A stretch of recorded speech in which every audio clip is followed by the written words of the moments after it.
إن الحمد لله نحمده ونستعينه ونستغفره ونعوذ بالله من شرور أنفسنا ومن سيئات أعمالنا من يهده الله فلا مضل له ومن يضلل فلا هادي له وأشهد أن لا إله إلا الله وحده لا شريك له وأشهد أن محمدا عبده ورسوله أما بعد فإن خير الحديث كتاب الله وخير الهدي هدي محمد صلى الله عليه وعلى آله وسلم وشر الأمور محدثاتها وكل محدثة بدعة وكل بدعة ضلالة وكل ضلالة في النار. قال الله تبارك وتعالى يا أيها الناس أنتم الفقراء إلى الله والله هو الغني الحميد. وقال جل وعلا وقال ربكم ادعوني استجب لكم. میرے محترم دینی بھائیوں، انسان اللہ رب العالمین کے آگے فقیر ہے، محتاج ہے. اللہ رب العالمین غنی ہے، وہ کسی کا محتاج نہیں، نہ اسے مخلوق کی عبادات کی ضرورت ہے، نہ کائنات کا نظام چلانے میں کسی مخلوق کی مدد. اللہ رب العالمین علم والا، قدرت والا، ساری کائنات کا نظام چلانا اللہ کے لیے بہت آسان ہے. وہی ساری چیزوں کا خالق ہے، وہی تمام چیزوں کا مالک ہے، وہی اس پورے نظام کو خود چلا رہا ہے. ساری نعمتیں اسی کی طرف سے ملتی ہیں. وَمَا بِكُم مِّن نِّعْمَةٍ فَمِنَ اللَّهِ. تمہارے پاس جو بھی نعمت ہے وہ اللہ کی طرف سے ہے. انسان سر سے پاؤں تک محتاج ہے. پیدا ہوا بھوکا برہنا، روتے ہوئے. انسان محتاج، فقیر، کنگال، مدد کی اس کو ضرورت. بلکہ پیدا ہوتا ہے تو علم بھی نہیں ہوتا ہے. واللہ اخرجکم من بطون امہاتکم لا تعلمون شیئا. اللہ نے تم کو تمہاری ماں کے پیٹ سے اس حال میں نکالا کہ تم کچھ بھی جانتے نہیں تھے. کیا فائدہ ہے، کیا نقصان ہے، کیا اچھا ہے، کیا برا ہے، یہ بھی انسان کو نہیں معلوم. تو چاہے اپنی دنیاوی ضروریات ہوں یا زندگی کا مقصد ہو، انسان خود سے کچھ بھی نہیں کر سکتا ہے. اس کو اللہ کی ضرورت ہے. اللہ کی مدد کے بغیر نہ اس کے دنیا کے مسائل حل ہو سکتے ہیں، نہ آخرت کے. وہ اپنی ہر سانس میں اللہ رب العالمین کی رحمت کا، اس کے فضل و کرم کا محتاج ہے. اس محتاجی کا اقرار کرنا یہ عبودیت کی شروعات ہے کہ ایک آدمی اپنے آپ کو اللہ تعالیٰ کا محتاج مانے. اسے اس بات کا احساس ہو کہ میں خود سے کچھ نہیں کر سکتا جب تک کہ اللہ میری مدد نہ کرے. اسی لیے سورۃ الفاتحہ میں جب ہم پڑھتے ہیں ایاک نعبد و ایاک نستعین، اے اللہ ہم تیری ہی عبادت کرتے ہیں، تجھی کو اپنا معبود تسلیم کرتے ہیں، تیرے سوا کوئی معبود ہمارا نہیں ہے. لیکن اسی کے ساتھ دوسرا ٹکڑا ہے جو بتاتا ہے کہ بندہ اللہ کی عبادت میں بھی اپنے آپ کو محتاج محسوس کرے. وَإِيَّاكَ نَسْتَعِينُ، ہم تیری عبادت کرتے ہیں اور تجھی سے مدد چاہتے ہیں، اپنی ضروریات میں بھی اور تیری عبادت میں بھی. اگر تو ہماری مدد نہ کرے تو ہم تیری عبادت بھی نہیں کر سکتے. ہم اتنے محتاج ہیں. لہٰذا اس محتاجی کو جاننا اور اپنے آپ کو اللہ ہی کا محتاج بنانا، یہ توحید ہے کہ ایک انسان اللہ کے سوا کسی اور کا محتاج نہ بنے، وہ اللہ ہی سے دعا کریں، اللہ ہی پر توکل کریں، اللہ ہی سے امیدیں باندھے، اللہ ہی کو پکارنے والا ہو. ایک انسان کو یاد رکھنا چاہیے کہ اللہ کے سوا کوئی عطا کرنے والا نہیں. انسان کی عقل اور اس کا مشاہدہ کہتا ہے دنیا میں اسباب اور نتائج کا قانون ہے. بیج بونے سے فصل ملتی ہے، کھانا کھانے سے بھوک مٹتی ہے، بٹن دبانے سے کام ہوتے ہیں. دنیا میں اسباب اور وسائل کا قانون ہے.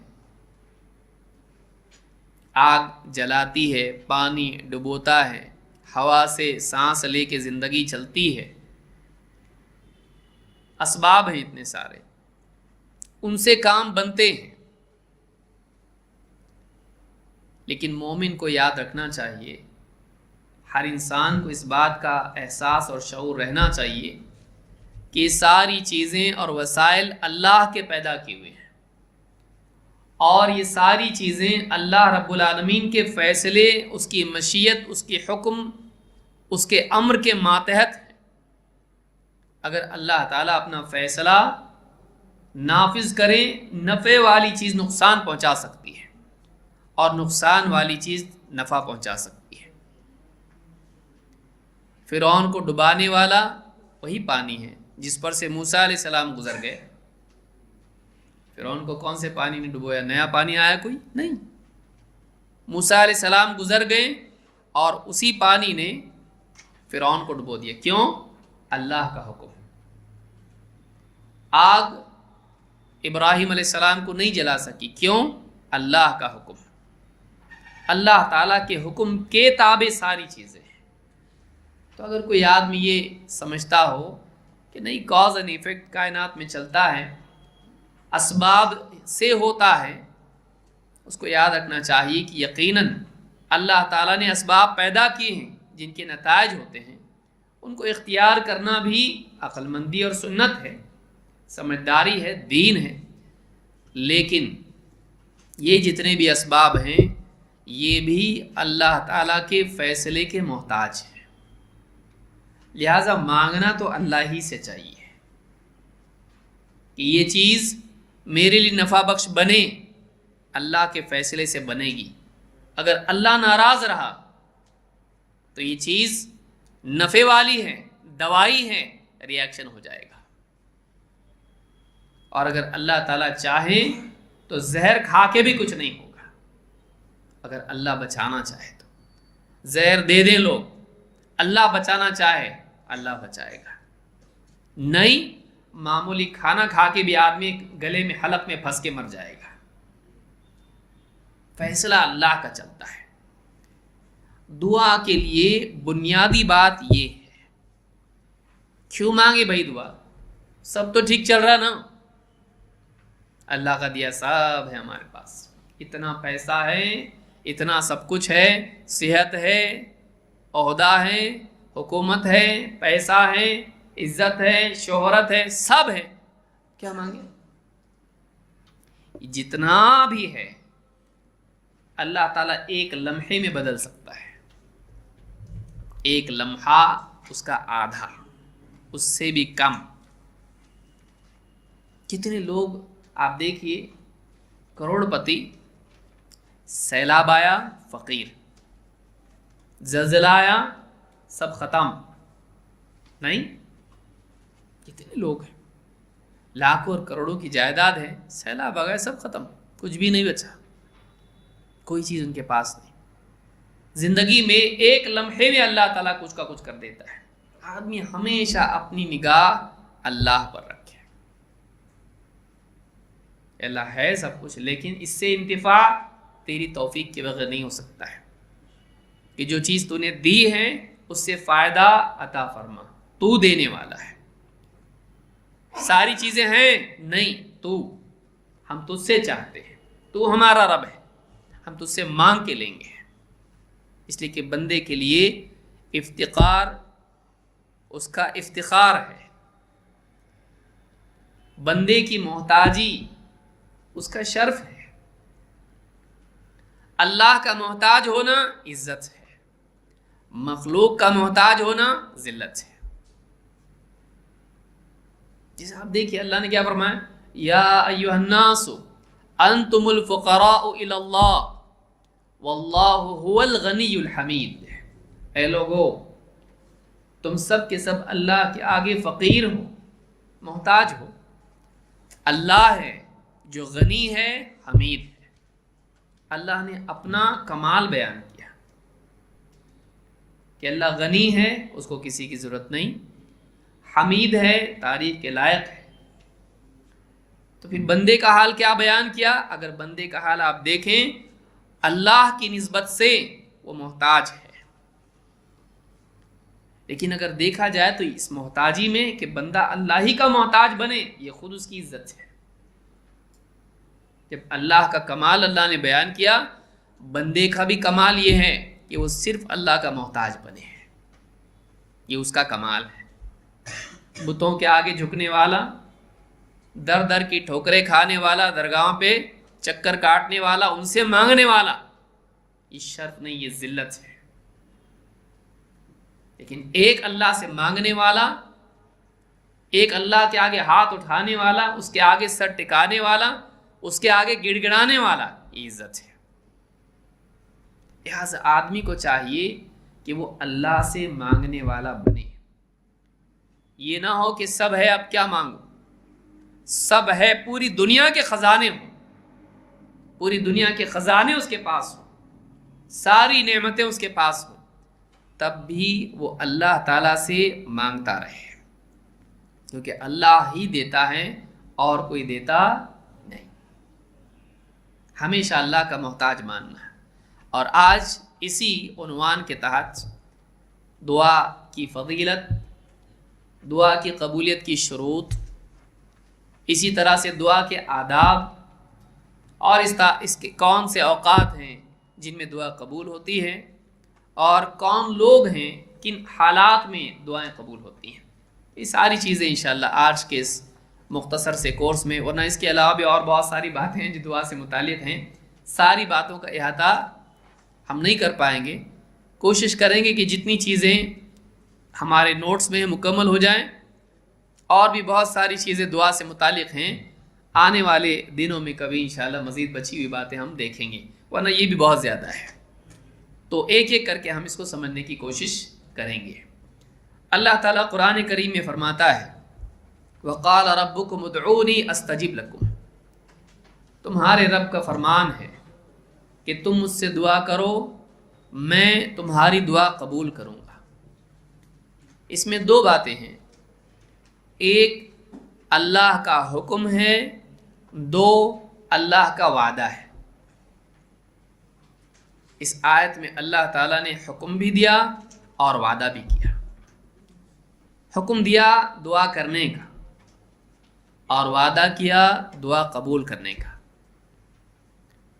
اور اپنے ناموں میں سے جو نام اختیار کیا، یعنی کہ وقال اللہ، کیا کہا؟ وقال ربکم، تمہارے رب کا فرمان ہے. کیوں؟ رب اس کو کہتے ہیں جو خالق ہے، مالک ہے، کائنات کا نظام چلانے والا، بندوں کا رازق ہے، ان کو نعمتیں عطا کرنے والا. تمہارے رب کا فرمان ہے تم مجھ سے دعا کرو، میں تمہاری دعا قبول کروں گا. لہٰذا اس سے بات معلوم ہوتی ہے کہ دعا کرنا اللہ کا حکم ہے، اور دعا قبول کرنا اللہ کا وعدہ ہے. لہٰذا دعا کرنا چاہیے، اس وجہ سے بھی کہ یہ عبادت ہے، اللہ کا فرمان ہے، اور اس وجہ سے بھی کہ انسان محتاج ہے، اور اس وجہ سے بھی کہ جس سے مانگ رہا ہے وہ رحیم ہے، کریم ہے، عطا کرنے والا ہے، اور سچا ہے، وعدہ پورا کرتا ہے. اس نے وعدہ کیا تم مانگو میں تم کو تمہاری دعا قبول کروں گا، جب اس نے وعدہ کیا ہے تو وعدہ پورا کرے گا، وہ سچا ہے۔ وَمَنْ أَصْدَقُ مِنَ اللَّهِ قِيلًا إِنَّ اللَّهَ لَا يُخْلِفُ الْمِيعَادَ، اللہ تعالیٰ وعدہ پورا کرتا ہے، وہ سچا ہے۔ لہٰذا اللہ تعالیٰ سے دعا کرتے رہنا چاہیے۔ آئیے دیکھتے ہیں دعا کے کیا فائدے ہیں۔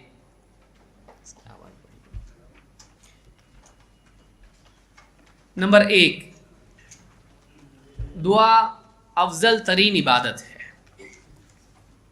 دعا عبادت ہے، صرف یہ نہیں کہ انسان کی اپنی ضرورت ہے، بلکہ دعا عبادت ہے۔ جو آدمی دعا کر رہا ہے وہ اللہ کی عبادت میں ہے، بلکہ دعا افضل ترین عبادت ہے۔ اللہ کے نبی صلی اللہ علیہ وسلم فرماتے ہیں افضل العبادت الدعاء، ساری عبادات میں سب سے افضل عبادت دعا ہے۔ ایک روایت میں الدعاء هو العبادہ، دعائیں عبادت ہے، لیکن یہاں پہ اس حدیث میں کیا ہے؟ افضل العبادہ الدعاء، ساری عبادات میں سب سے افضل ترین عبادت دعا ہے۔ دعا کی خصوصیات میں سے علماء نے بتایا جو آدمی دعا کر رہا ہے اس میں کئی باتیں جمع ہو جاتی ہیں۔ نمبر 1، وہ اپنے آپ کو اللہ کا محتاج مانتا ہے۔ 2، وہ یہ مانتا ہے کہ اللہ کو پکارنے پر وہ میری دعا سنتا ہے، میں جب بھی پکاروں۔ 3، اس کو یقین ہوتا ہے کہ اللہ کے پاس ہے، جو بھی مانگتا ہوں ہے اس کے پاس۔ 4، اس کو یقین ہوتا ہے کہ اللہ تعالیٰ سخی ہے، دے گا۔ آپ سوچیے دعا کوئی معمولی چیز ہے؟ میں محتاج ہوں اللہ کا، اللہ سنتا ہے، اللہ کے پاس ہیں اور اللہ دے گا، اللہ رحیم ہے، سخی ہے، کریم ہے۔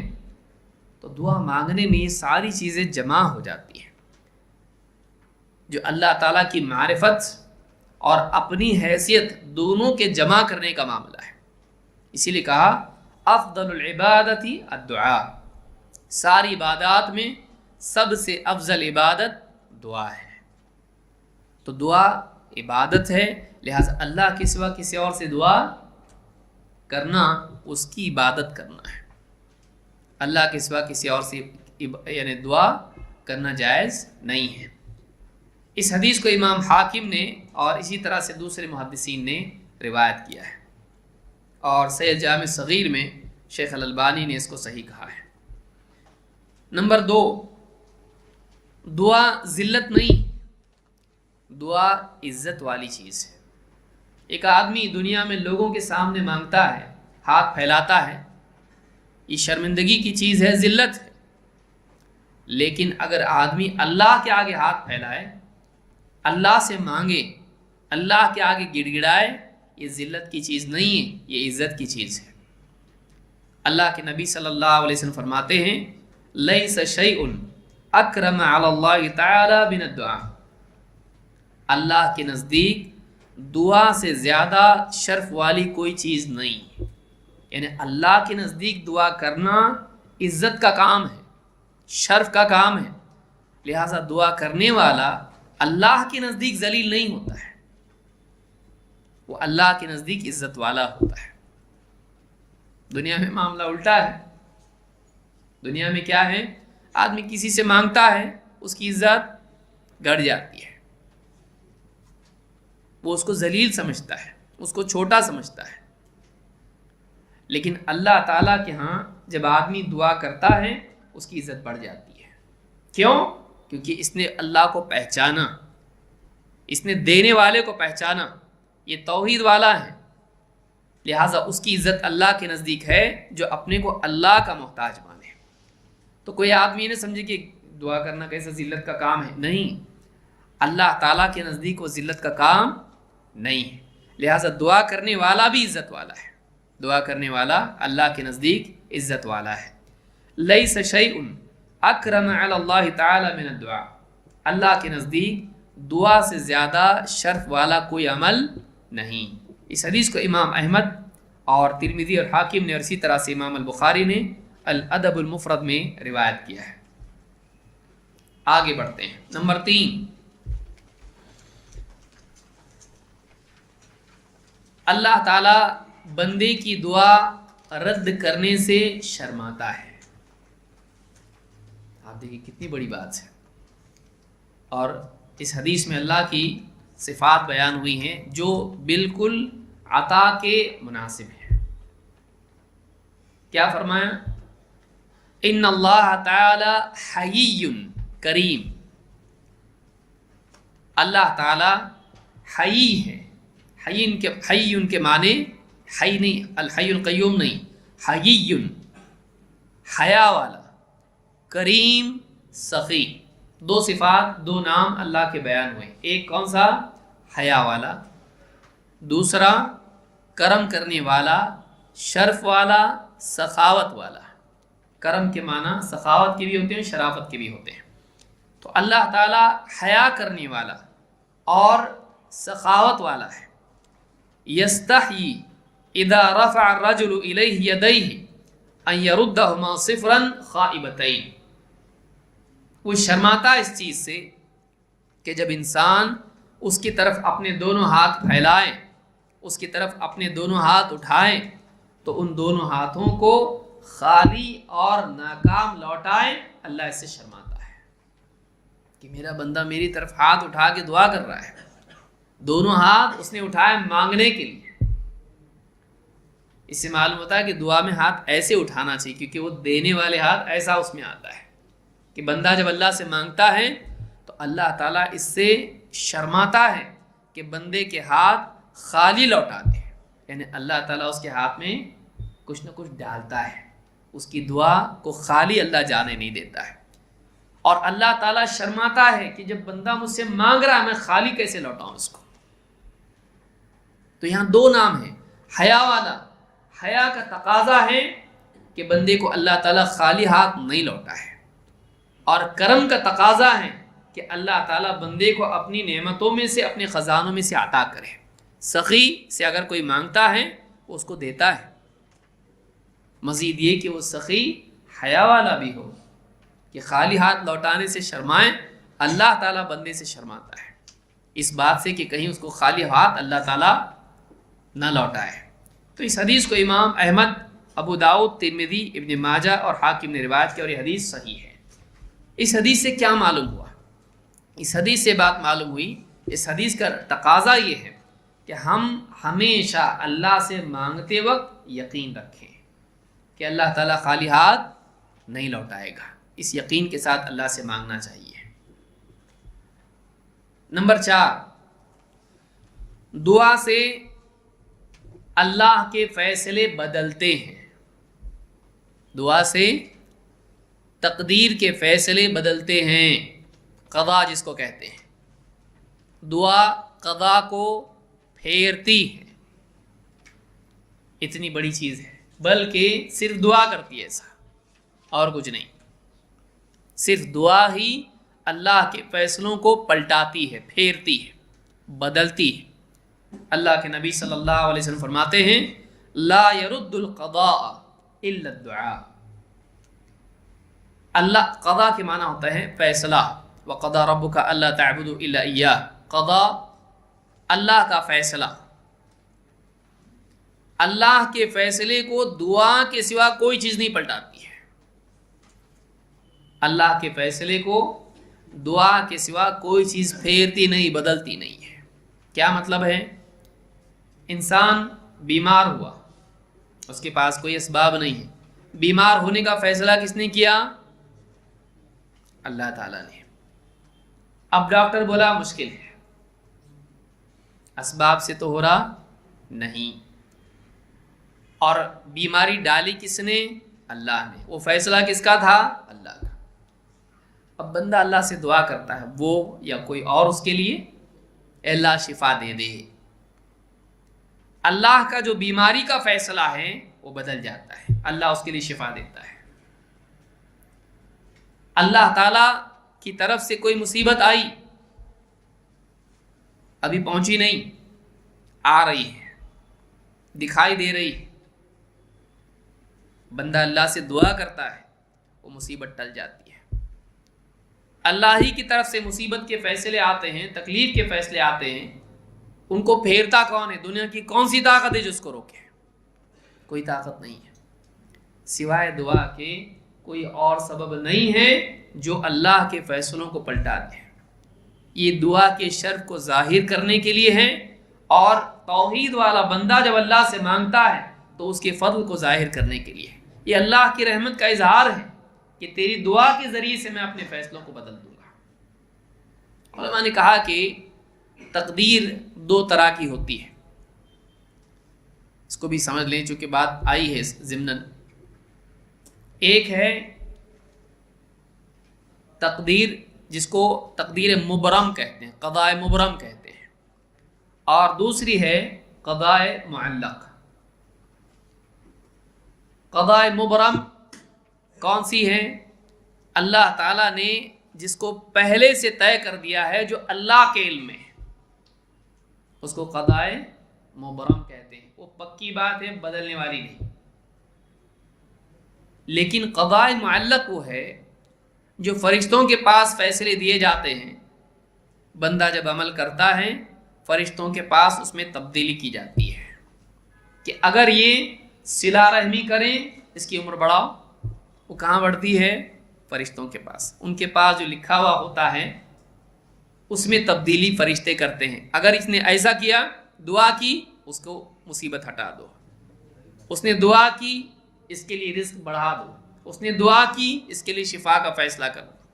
تو اللہ کی طرف سے فرشتوں کو احکام دیے جاتے ہیں، کیونکہ فرشتوں کے پاس ہمیشہ کی تقدیر کی تفصیلات نہیں ہوتی ہیں، ان کے پاس 1 سال کا ڈیٹا ہوتا ہے، اس کے حساب سے وہ کرتے ہیں۔ تقدیر کے بارے میں بھی علماء نے کہا 5 اس میں تقدیر کے مرحلے یا قسم کی تقدیریں ہیں۔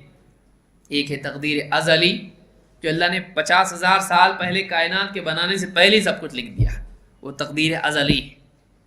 پھر ہے تقدیر عامی، جو سالانہ ہوتی ہے، جو لیلۃ القدر میں دے دی جاتی ہے، فیصلے دے دی جاتے ہیں 1 سال کے۔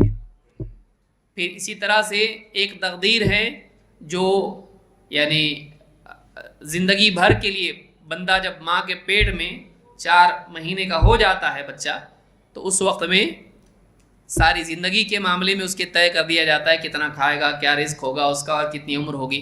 ایک وہ تقدیر ہے، ساری زندگی کی تقدیر اس کی ہوتی ہے۔ پھر ایک تقدیر یومی ہے، جو روزانہ کل یوم ہوا فی شأن، ہر دن اللہ سے بندہ مانگتا ہے، اللہ اس کو دیتا ہے، سارے فیصلے کائنات میں نافذ کرتا ہے۔ تو یہ 4 قسم کی تقدیر علماء نے بیان کی۔ ایک اور علماء نے بات بیان کی، جب اللہ تعالیٰ نے آدم علیہ السلام کی ذریت سے سارے بندوں کو باہر نکالا، پیدا کیا، ظاہر کیا، اور پھر ان کے لیے جو بھی معاملہ تھا وہ طے کر دیا۔ تو اس طرح سے 5 قسم کی تقدیریں علماء نے بیان کی، کسی تفصیل سے کبھی انشاءاللہ اس کو ہم سمجھنے کی کوشش کریں گے۔ لیکن یہاں پر بات یہ ہے کہ اللہ کا جو فیصلہ ہوتا ہے، اللہ تعالیٰ بندے کی دعا کی بنیاد پر اس کو بدلتا ہے۔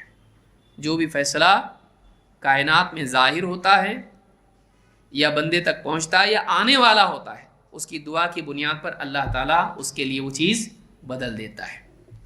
تو یہ دعا کی فضیلت ہے۔ اور کون سی چیز ہے جو اللہ کے فیصلوں کو بدلے؟ بتائیے، سوائے دعا کے اور کوئی چیز نہیں ہے۔ لہٰذا اس سے بھی معلوم ہوتا ہے کہ آدمی کو اللہ سے دعا کرنا چاہیے۔ بعض لوگ غلط فہمی میں اور صوفی قسم کے ذہن کے جو لوگ ہیں کہ اللہ تعالیٰ نے جو طے کر دیا، جس حال میں اللہ نے ڈالا اس سے راضی رہنا چاہیے، اللہ سے اس کے بدلنے کی دعا اللہ تعالیٰ کی بے ادبی ہے، یہ بیوقوفی ہے۔ ایک آدمی یہ کہے ہم اللہ سے راضی ہیں، اللہ کے فیصلے کو جو بھی اللہ کرے، تکلیف ڈالے، راحت ڈالے، ہم راضی اس سے۔ اللہ سے دعا کرنے کا مطلب یہ کہ اللہ کے فیصلے کو تم غلط مانتے ہو، تکلیف کون ڈالا؟ اللہ۔ صحیح ہے کہ غلط ہے؟ اللہ نے جو کیا صحیح کیا کہ غلط کیا؟ صحیح کیا۔ پھر تم اللہ سے کہہ رہے ہو کہ اللہ تکلیف ہٹا، کا مطلب اللہ کا فیصلہ غلط تھا کیا؟ اتنا زیادہ سوچنے کی ضرورت آپ کو ہے؟ ہم کو دعا کا حکم کس نے دیا؟ اللہ نے۔ تو اللہ کا حکم مانو۔ وقال ربکم ادعونی استجب لکم۔ تکلیف بھی اللہ نے ڈالا، لیکن اللہ نے یہ بھی بتایا کہ اگر تم اللہ سے دعا کرو گے اللہ تمہاری تکلیف